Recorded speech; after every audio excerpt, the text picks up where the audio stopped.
Yeah. You're in trouble. Yeah. Oh, yeah. I was not ready. Hey, it's playground. You better be ready. I was doing my sock, man. Don't matter. Okay. 1-0. 1-0. Okay, I'm gonna get. Shoot! Wait a minute. Ooh. I was just bending down. I was bending down. You know can't what? take a man to the hole when he's bending down. See, that time I really wasn't ready. It's just like your slogan. You better start getting busy. Oh, it's like You know, that? like Okay. when you do can this. I check the? Oh, okay. Yeah, and you still miss. Hey. I'm a talk show host. Yeah.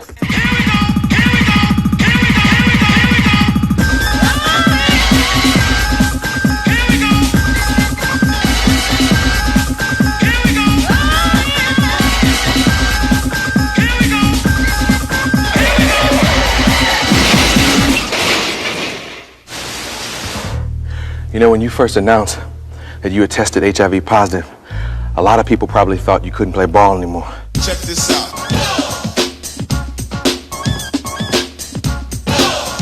But I'm here to tell you he can. Man can rock. But there's a lot of misconceptions about HIV and AIDS. A lot of people really don't know the difference. Hello, this is Pauly Shore here to tell you what AIDS is. You guys know what AIDS is? AIDS is a disease. You can get it through sex, sharing a needle too. You can't get it from a toilet seat, I know that. Wait, let me think. Dude, actually, I'm really kind of clueless about what it is. And are you guys kind of clueless too? Okay, cool. What we're gonna do right now is we're gonna go ask people out there, because I'm not quite sure. Maybe you other people know what it is. All that stuff that you just heard me say doesn't really make sense. So I'm gonna go get some help, okay? Help! Help!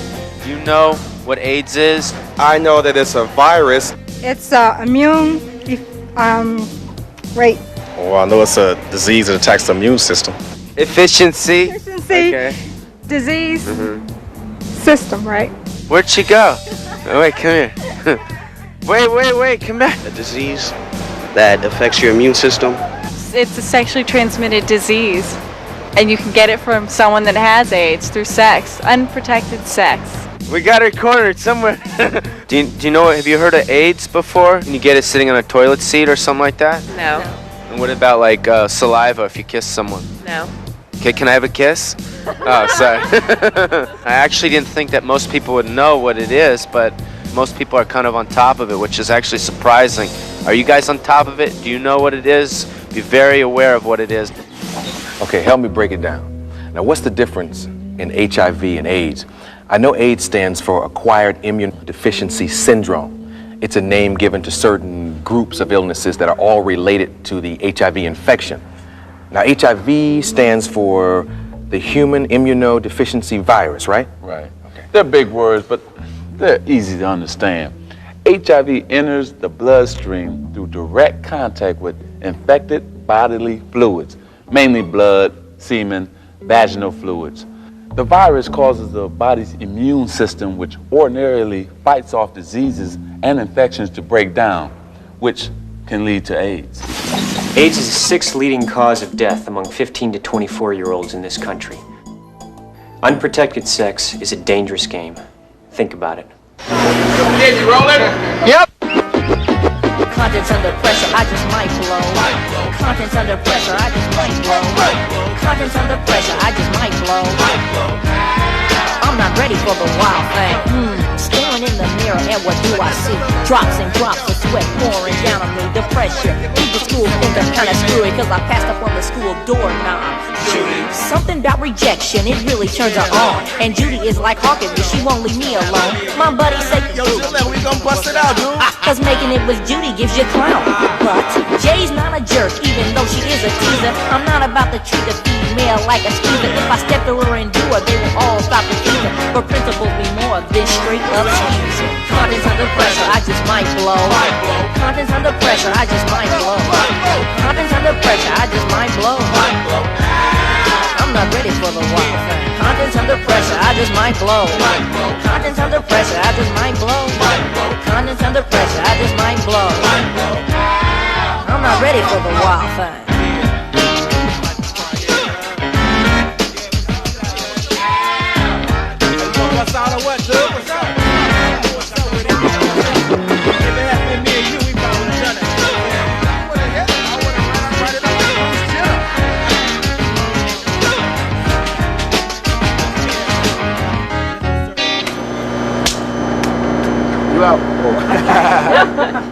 You know, I used to feel really frustrated because I would read all these horrible things about the disease. And I'd say, well, what can I do about HIV? What can any of us do? And then I realized we can do a lot just by talking about it to our friends, to our parents, to our teachers. I mean, this disease has been in the closet for way too long. Talking is the only way that we can make people wake up, and face the truth. And when we're old enough, we can demand that our politicians talk about it, or they don't get our votes. So you talk to young people all the time, man, but this is my fear. Are they listening to you? Do they hear you? I'm definitely encouraged, Arsenio, because, you know, most people are scared to really talk about AIDS. And that's what's keeping the ignorance alive. We have to continue to educate our youth. I think that we think instead of Ohio, it doesn't seem like AIDS could really hurt us. It seems like it's more of like a Hollywood type thing and celebrities. And we don't really think it hits home in Ohio. I mean, we think we're protected and everything. Because Centerville's kind of like a bubble, like what we live in right now. I mean, it's so, everyone is so protected and everything. There's not really, so no one takes risks here. You can't say, I'm in a plastic bubble. No one is in a plastic bubble. You walk, you eat, you breathe, you do everything that the next person does. You're not in a plastic bubble. I mean, HIV can get you. You can, as soon as you put your guard down, you can get got. As simple as that. I mean, suppose there's somebody in the room who had HIV, they're not going to speak up after people say, well, it's a Hollywood or New York thing. That puts them more in a place where they feel more alone. They feel totally isolated. One of my best friends is gay. She did not tell me for 3 years because she thought that I would just, you know, bye. And it came out last year that she was. And she was just, I mean, she was scorned by most of the entire school because of it. She was given a really hard time. And it doesn't bother me because I know her as a person, and it really hurt. What made me mad was that she didn't tell me, because she thought that even though I knew her very well, that I would just cast her aside. I'm openly gay. Through our knowledge and through our education, we are beginning to decrease the number of cases in the gay community. So, you know, that's been my experience. I'm an out lesbian, and I've been out since I was 14. And everybody, by the age, I've seen, since I was 16, I think I've seen 12 people die, and now I've seen 16 people die. Not only gay, not only lesbians, friends of mine who've lived the so-called straight life. They had their family and whatever, and then their husband tells them that they weren't accepted for being gay, and they finally out and they say, I'm gay, and they get a divorce, and the wife has the disease and dies. I've seen it 3 times happen. I mean, because of this denial thing. There are only 3 ways that you can get HIV. The first is through unprotected sexual intercourse, by sharing needles or syringes or works that have the virus. The third way is around the time of birth, from a mother who has the virus to her baby. And that's it, just 3 ways. Unprotected sexual intercourse, sharing contaminated needles or syringes or works that have the virus, and through and around the time of birth. What people should know is that you can be healthy, feel strong, look great. But if you've had unprotected sex in the last 10 years, the HIV virus could be in your body and you wouldn't even know it. What about the embarrassment of talking about this subject, especially like when you're with your partner? I had a girl over at my house and I was like suggesting that I get a condom and everything, and she copped the attitude. She was like, oh, I'm nasty now? I'm nasty? Why you even bring me here if I'm nasty? And she copped the attitude and left, man. Well, I don't feel bad for you because you had to do it. You know what I'm saying? You know, whether it's talking about condoms or just deciding whether or not you're going to have sex, you know, we have to do it. We have to talk about it. We had to come up front. But talking about it made me lose my date for the evening, man. Oh, baby. Hurry up, it's already started. Come on. Oh, Rivers of Tears. I love this movie. Yes, I like it too. Hope you didn't miss that much. Hey, is that Rivers of Tears I hear? I thought I'd recognize the music. Yeah, you kids don't mind me. You know, I haven't seen this movie since, must have been about your age. I wonder if it still holds up. It's smooth, with an air of delicateness. Not unlike you, my pet. Reggie, you're so dangerous. Hey, this movie doesn't hold up. Hey, you two in there. Over here. Hey. I beg your pardon? Daddy. Hey, what are you doing, man? I'm just getting her in the mood. Oh, yeah? And what does in the mood supposed to mean, huh, Reg? You know, a little bit of drinking food so that, you know, then we could, you know. Were you planning to use condoms? A condom? What would I want a condom for? Man, this is top choice right here. This is not some back alley skeezer, okay? Hold up, excuse me. You weren't gonna use a condom? Well, no, baby. People like us don't need condoms. It wasn't in the script. Everybody needs a condom. Don't you realize that 70% of the people out there with the AIDS virus got it from heterosexual sex? Hey, let me correct you. That's 75%. And about 8 to 10 million people worldwide are infected. Thank you. And you got the nerve to say you love me. You bring me up to this damp, dusty, funky house, try to get me drunk, have unprotected sex with me, and you claim you love me? But, baby, I do. Oh, kiss my ass, Scott.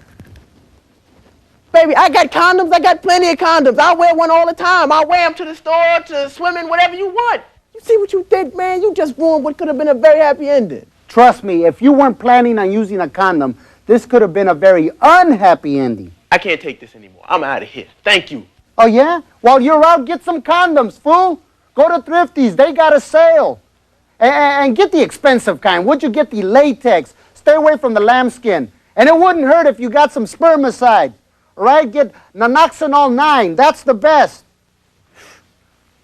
I don't like this show. Let's see what else is on. There's Jimmy hat, raincoat, rubbers. Mr. Happy's helmet, space suit for the littlest astronaut, and of course a local term, zip lock your Dodger dog. You're not the little astronaut, are you? Come on, Irv. No, I'm just checking. And why you dog me like that? No, I didn't mean to. But man, no matter what you call them, the most important point is to use them. Yo, hey, you and your woman. All right, walk on by. You'll be taking that test soon. Yo, check this out. We have got to talk. Man, the condom. If you don't know by now, and I don't know why you wouldn't know, because it's in the papers, it's on TV, it's everywhere, this AIDS business is serious, and it's not going away. They have not found a cure yet. That's right. They haven't found a cure yet. The NBA will probably be all white before they find a cure. So why aren't more of you buying me, you know? Is it because, oh, you're special, huh? You don't need me. Well, if you've been watching this video and you still feel that way, you have taken stupid to a whole new level. I mean, some of y'all guys out there have got some whacked out ideas about condoms. Standing around there, I don't need no Jimmy hat. I can't be intimate with my lady. Or, I don't have AIDS. That's why I don't buy a condom. Hey, that's why you're buying me, stupid. Fellas, the women have gotten hip to y'all. I hear them talking in the aisles, and they're talking about you like dogs. You know what they're saying? No love without the glove. And women are not ashamed to buy me. They buy me in bulk, and they pay cash. Please, get up right now. Stand up, men. Come down. Hundreds of you, get in a car together. Drive down and ask for me. Latex condom. Call me condom, call me latex. Just get there. And don't fall for this imitation lambskin fool over here, right? That's like drinking out of a glass of water with a hole in the bottom. It ain't gonna work, baby. It's like Tiny Spud Webb trying to post up on Michael Jordan. Ain't gonna happen. Give me an L. Give me an A. Give me a T. Give me an E. Give me an X. What's that spell? Latex. That's right, baby, and nothing else. And I also come with spermicide. But hey, some don't. If they don't, you can get your own. Naloxone 9 is my personal favorite because it makes me feel fresh all over. And I know what some of you are thinking, how do you put me on? Well, as you can see, I don't have any arms, so I can't show you. You're gonna have to do some things on your own. Read the package. And you know what? I'm cheap too, so don't say you can't afford me. You can get 3 for $5. $5. Where else you gonna get a deal like that? Buy me, and don't leave home without me. Because if you do, hey, it's your funeral. Got that? Good, I'm gone. Oh, there go another sucker. They'll be back. This is a lubricated condom. It has Naloxone 9 in it, which is a spermicide, which weakens the HIV virus and other STDs. What's STD? The STD stands for sexually transmitted disease, like syphilis, gonorrhea, chlamydia. Right. There you go. Okay. This is an erect penis. You can only place a condom on an erect penis. This is the way that you use a condom. First, you check for the expiration date. Like milk. Right. This condom says 1294. You want to keep these in a room temperature place so that they do not dry out. First thing you do is you push down the condom from the top, and then you open it. Good think. Now, if you have long nails, make sure your nails do not get caught up in the condom so that it rips. You take the condom out. The tip of it, this is called a reservoir tip. You leave it so that when the male ejaculates or comes, the semen will come into the tip. First thing you do, have your erect penis, and you place it on the penis and you roll it down, making sure there's no air in it so that it won't pop. After the male comes or ejaculates, you immediately remove the condom, holding it by the base so that nothing comes out. You take it out, away from the vagina, the mouth, or the anus. You pull it off, and you tie it, because if you throw it into the toilet, the semen that is in can come out and contaminate whatever's in there. You tie a knot in it, you usually put it in a paper bag, throw it in the garbage, and that's it. Preach on. What gets me the most about people is their ignorance. Hey, I'm safe, I can't get the virus. I'm not that way. Well, check this out. According to the World Health Organization, heterosexual sex has caused the infection of 75% of people with the AIDS virus worldwide. Still feel safe? You know, a lot of people still think that it only affects gays and drug users. What were your thoughts before it all happened to you? That's what I thought too, that, it only affect gays and drug users. But, it really doesn't matter whether you're gay, straight, bi, whatever. I'm living proof, brother, that it can happen to anyone. My name is Glenn. I'm a nice Jewish boy from Youngstown, Ohio, the youngest of 8 kids. Youngstown's a medium-sized steel town, very sort of cloistered away from big city life. At one point we had something like 13 cats and 2 dogs. Sometimes I'm faced with instant disappointment. I might have been waking up out of a great dream, and all of a sudden I wake up and it's like, oh, wait a minute, I have HIV. My name is Jennifer Michelle, and I'm 18 years old. I originally grew up until I was about 10 or 11 in South Central LA in a really rough neighborhood. And then eventually we moved out to Orange County, and I lived with my mother until I was 15 and went to school and did most of the things that normal kids my age would have done. I learned that I was HIV positive through being placed in a group home through Department of Children's Services, and they give you a routine physical, which includes some blood tests. I was born in Brazil, and my parents moved to the States when I was like 8 years old. We moved to Jacksonville, Florida, and I was raised in Florida. I'm the oldest of 5 boys. I found out in September of 1990. I was one of the middle children, so I did everything I was supposed to, and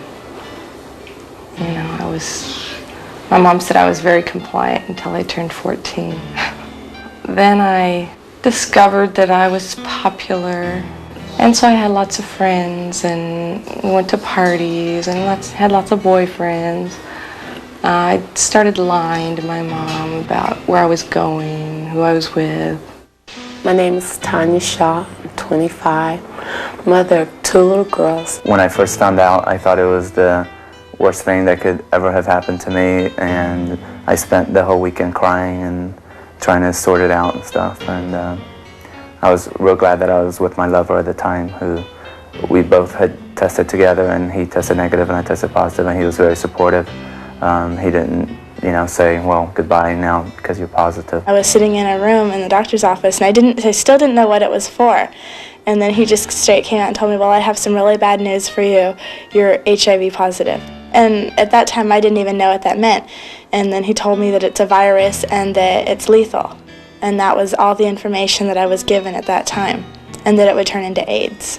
But I didn't know what AIDS was. You know what's almost as deadly as the HIV virus is the misinformation about it. Some people hear the word AIDS and they freak out. But a person who has or has been exposed to the HIV virus does not automatically have AIDS. And having the virus doesn't mean a person should schedule his or her own funeral. There are people with HIV who are walking around just like the rest of us, working, going to shopping malls, and then leading very productive lives. You don't have to be afraid to touch them or to hug them or to love them. I found out I was HIV positive and my daughter Megan was HIV positive in December of 1989. Why we were tested is sort of not something concrete, other than Megan was losing a lot of weight. I really thought I was negative, but I knew that I had, engaged in unprotected sex in high school. So the means of transmission was there. For 2 years, I lived actually a nightmare because, it takes 18 months for a baby to develop their own immune system.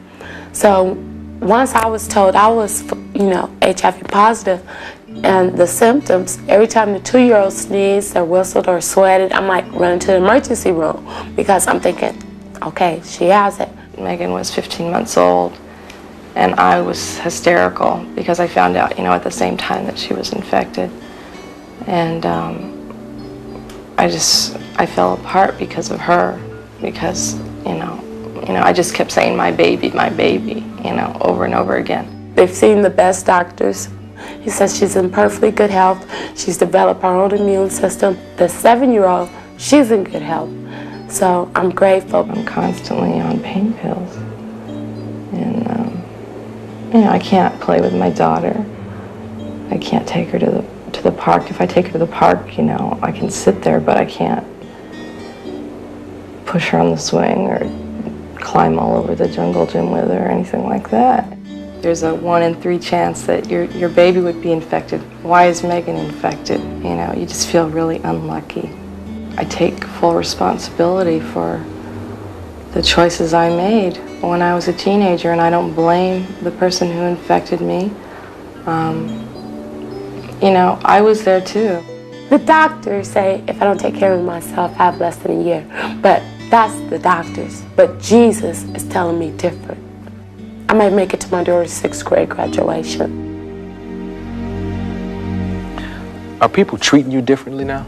Well, there's some who treat me differently, but those are the ones who are uneducated. I'm still getting my high fives and hugs, brother. Well, you look good. I know I look good. Well, I'm supposed to look different now? One of the biggest lies out there, man. I'm talking about one of the biggest lies out there, is that you can tell by looking at a person if they're infected. Yeah. See, some people expect a person who's HIV to look sick, but that's not always the case. No. Because most people who are HIV positive are healthy and strong. I can still take you to the hole. Well, let's go then. Yeah, let's go. I don't look like the stereotypical HIV positive person. The stereotype is gay, old, sick looking. It's not young. Being HIV positive does not necessarily mean your life is over.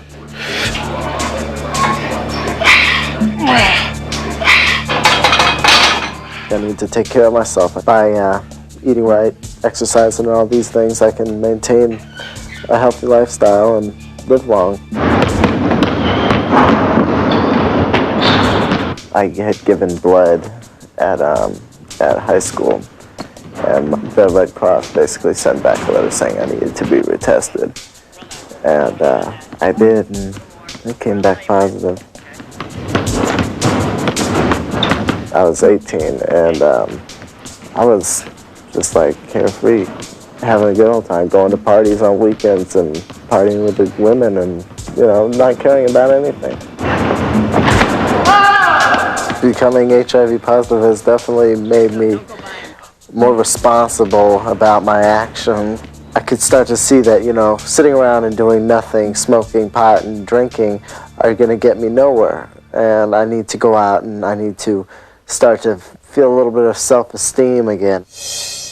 We met at the organization called PEP LA, that's Pure Education Program of Los Angeles. I share about it when I'm at this meeting, and she knew about it from the very start. It didn't scare me off. It didn't affect my choice whether I was going to start seeing him or not when it led to that. Because I know the facts.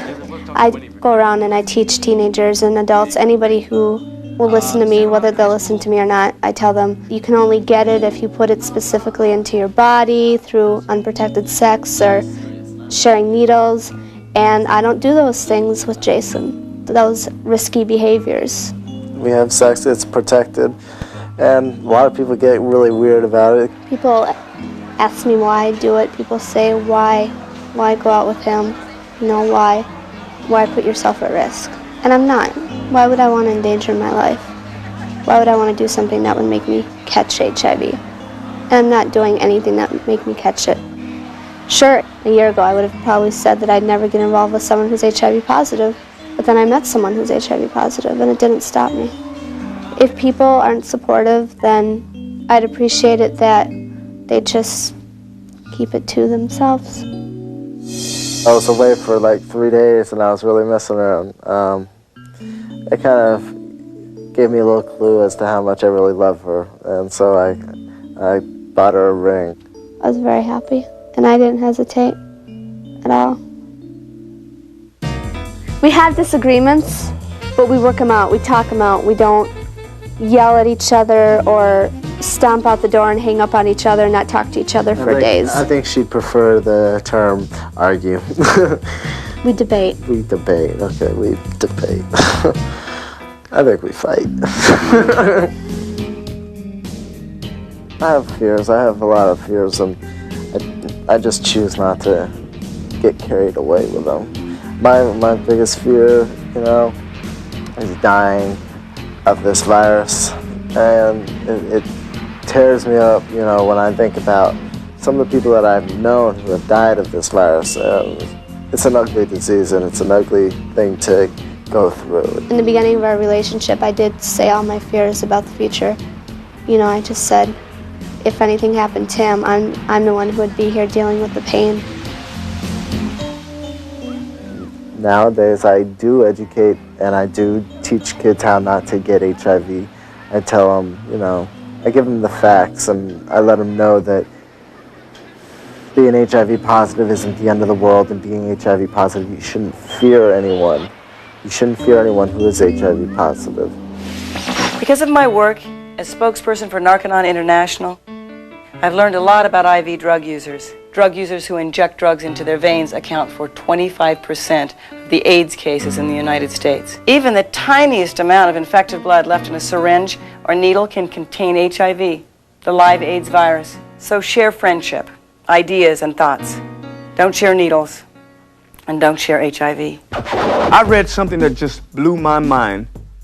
About 140,000 people have died of AIDS in the U.S. alone, which is more than the death toll from the Vietnam War and the Persian Gulf combined.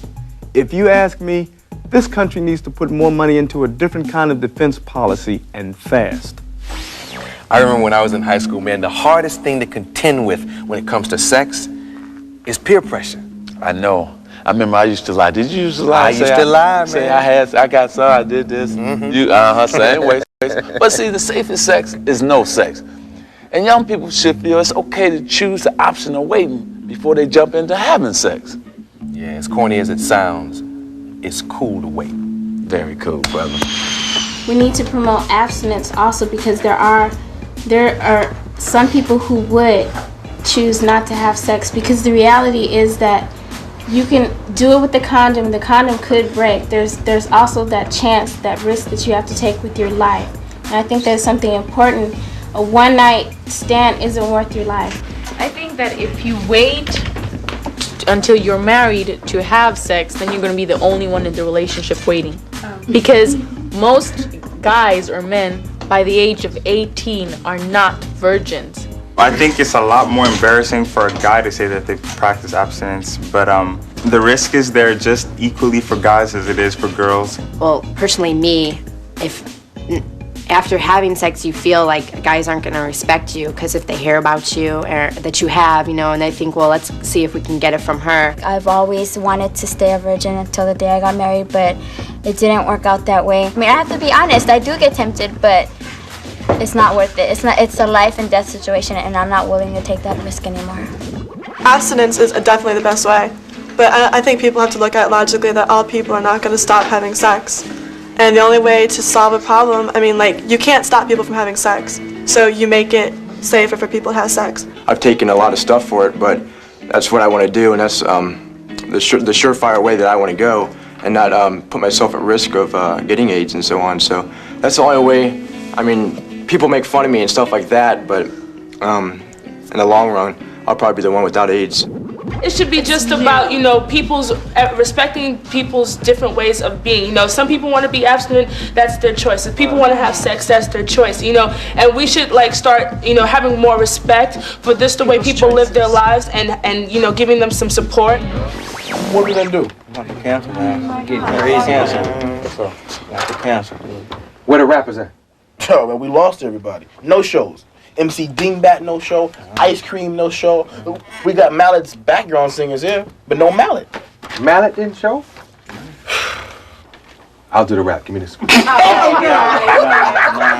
That's so funny. I'll do the rap. No. I said, you the executive producer. You just produce. No, man. No. I'm gonna do the. What you laughing at, man? I'm gonna do the rap. If you do it with me. No.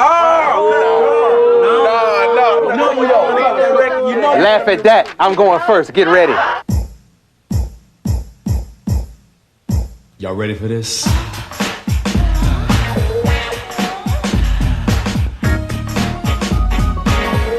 Yo, Malcolm, get on deck. I'm gonna step to him first. See, I understand this. Let's get busy. School is now in session. A word from the wise to the simple. Sex. Now some of you just smile and show your dimples. Hush, hush, how you blush, cause the topic's kinda risky. Stop the chitter chat is what I say. In a rush to use it, thinking it'll make you the man. Don't be stupid, take time, make a plan. Think about the lover who you're giving all the bliss, and the past 10 lovers you're now sleeping with. Sex is a pleasure that you share with your sweetie. Play it smart, and if you haven't done it, don't start, cause the pressure. Slow down, don't make the wrong move. Remember, you ain't got nothing to prove.